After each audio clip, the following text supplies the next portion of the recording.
Hello. Welcome to Easy Learning TV.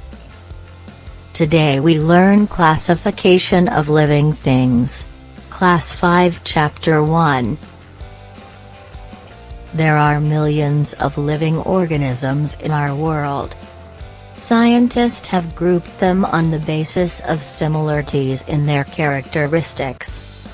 Grouping of living organisms on the basis of similarities and differences in their characteristics is called classification of living things.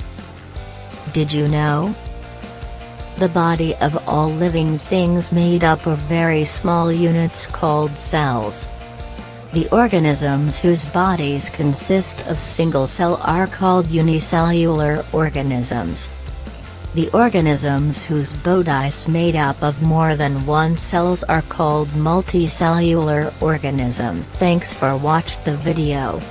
Press bell icon for upcoming videos. Easy Learning TV. Like and subscribe.